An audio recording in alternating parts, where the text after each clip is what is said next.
Selamat datang kembali. Hari ini kita mau gali-gali satu sumber yang menarik banget nih.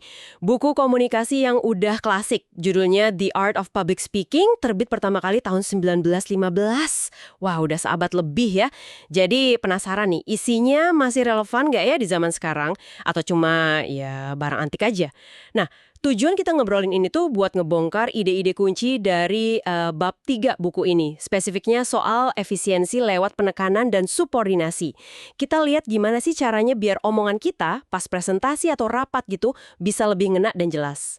Oke, yuk kita mulai bedah. Buku ini langsung ngebahas soal bahayanya kalau ngomong datar aja, monoton. Disebutnya kutukan malah. Kenapa ya kok sampai segitunya? Apa sih ruginya kalau ngomong monoton? Iya, istilahnya di buku tuh blight ya, kayak penyakit gitu. Analogi yang dipakai di buku itu cukup unik sih buat zaman itu. Victoriola. Oh, pemutar piringan hitam itu kan ya? Betul. Bayangin aja, pemutar musik yang lagunya cuma 3, diputar terus-terusan. Ya bosan kan? Nah, ngomong monoton tuh kayak gitu. Datar, nggak ada naik turunnya. Cepet banget bikin orang nggak dengerin lagi. Menurut penulisnya nih, si Carnegie sama S.N. Wen, monoton tuh kayak nunjukin keterbatasan kita gitu. Kalau semua ide diomongin dengan nada dan kekuatan yang sama rata, ya orang jadi bingung. Mana yang penting, mana yang cuma tambahan. Iya juga ya. Akibatnya ya itu, pesannya nggak nyampe, orang jadi nggak fokus. Apalagi zaman sekarang ya, banyak banget gangguan. Wah, pesan yang monoton pasti langsung tenggelam aja itu. Masuk akal banget. Jadi ingat kutipan Emerson yang ada di buku itu, bunyinya gimana ya? Keutamaan seni itu ada di pemisahan, gitu ya? Memisahkan satu objek dari kerumunan yang membingungkan. Berarti pembicara monoton gagal misahin itu ya? Tepat. Gagal misahin mana ide inti, mana ide pendukung. Akibatnya ya pendengar yang kerja keras. Mereka harus nebak-nebak sendiri, ini intinya di mana sih? Dan seringnya, ya mereka males lah. Atau nggak sempat. Mm-mm. Pikirannya jadi kemana-mana. Coba deh bayangin baca koran. Tapi semua hurufnya sama besar. Bingung kan mana judul, mana isi beritanya? Nah, ngomong monoton efeknya mirip gitu ke telinga. Ini bukan soal gaya doang jadinya, tapi soal kejelasan pesan. Fundamental banget. Oke. Jadi kalau monoton itu masalahnya, solusinya berarti penekanan atau emphasis ya. Katanya ini cara biar omongan kita jadi hidup. Gimana tuh cara kerjanya? Apa sih intinya penekanan ini? Intinya sih bikin perbedaan yang jelas. Penekanan itu soal nunjukin, ngasih bobot lebih ke kata-kata atau ide kunci. Kata-kata yang bawa inti pesan Anda. Buku ini nyebutnya kata-kata puncak gunung, mountain peak words. Keren ya istilahnya. Iya juga, puncak gunung. Analoginya tadi soal editor koran itu pas banget menurut saya. Editor kan tahu mana berita buat headline gede-gede, mana yang cukup di kolom kecil. Bahkan bisa pakai tinta merah kalau penting banget. Nah, penekanan dalam ngomong itu fungsinya mirip. Ngarahin perhatian pendengar ke berita utama dari apa yang kita omongin. Hmm. Kalau nggak ada penekanan, ya semua kata kedengaran sama pentingnya. Yang artinya, ya nggak ada yang benar-benar penting jadinya. Menarik.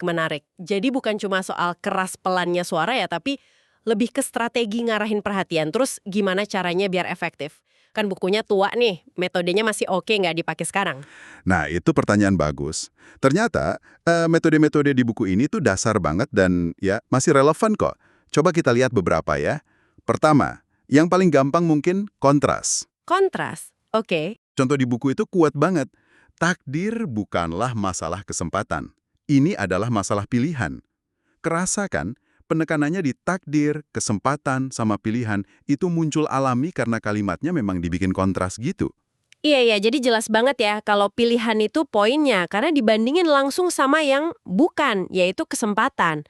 Contoh kuda tadi juga gitu kan, kuda saya bukan hitam, dia putih. Negasiin yang satu, jadi nguatin yang lain. Persis. Kontras itu kayak bikin, teka-teki kecil gitu di kepala pendengar.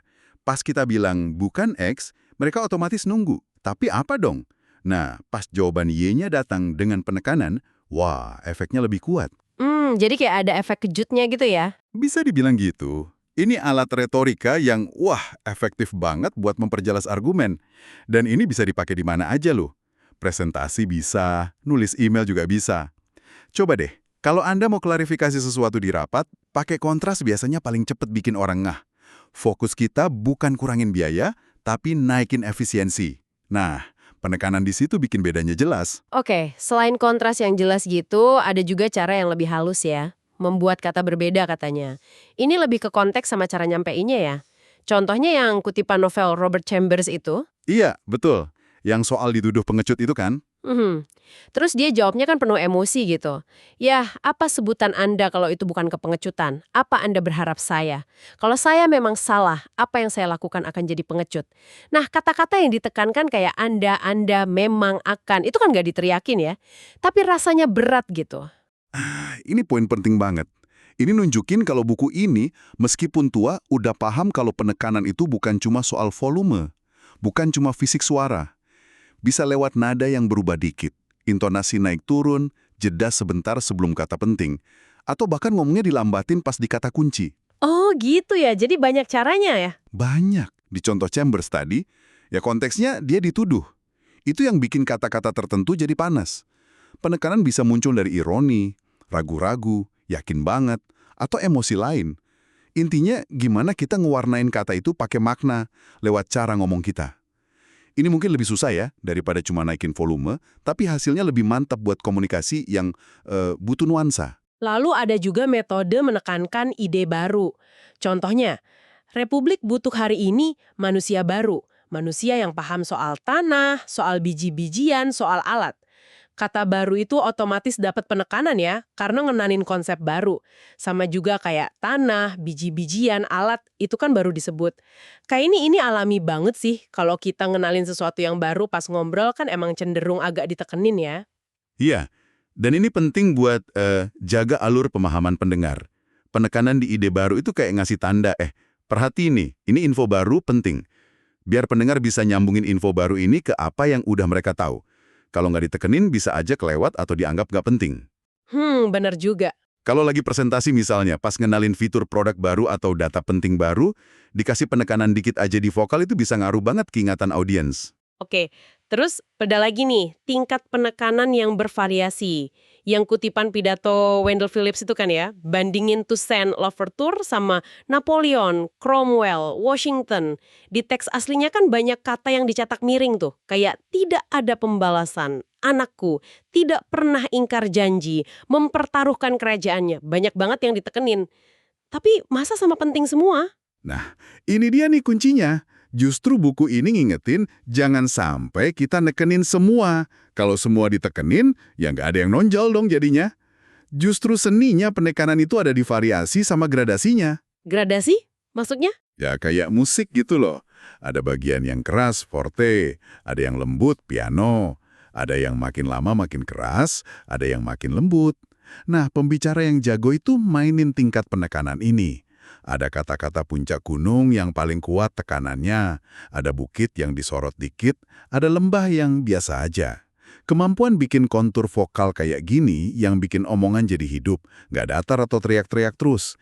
Ini butuh ya rasa dan latihan. Ngomongin latihan, buku ini kayaknya nekenin banget ya soal praktek, nggak cukup tahu teorinya doang. Jadi ini semua artinya apa buat Anda? Ya artinya mesti dicoba sendiri ya. Betul banget. Teori doang nggak bakal banyak mengubah cara ngomong kita. Di buku itu ada latihan simple, tapi ngena banget.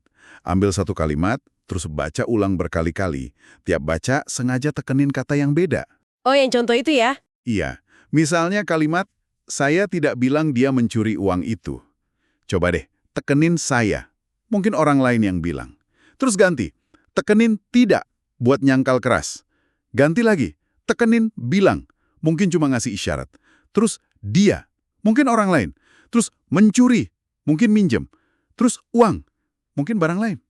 Terus itu, mungkin uang yang lain. Wah iya ya, beda-beda artinya jadinya. Nah, itu dia. Latihan itu bikin kita sadar banget gimana kuatnya efek penekanan cuma dengan mindahin fokusnya aja. Ini bisa langsung dicoba nih. Coba deh Anda pikirin pesan penting apa yang mau disampaikan nanti. Mungkin pas rapat tim atau ngobrol biasa aja. Kalimatnya apa? Terus kata mana yang wajib nonjol biar pesannya nyampe. Latihan gini walau dalam hati bisa mulai ngasah kepekaan kita. Oh iya, dan jangan lupa satu lagi pasangannya, yang juga dibahas di bab 3. Subordinasi.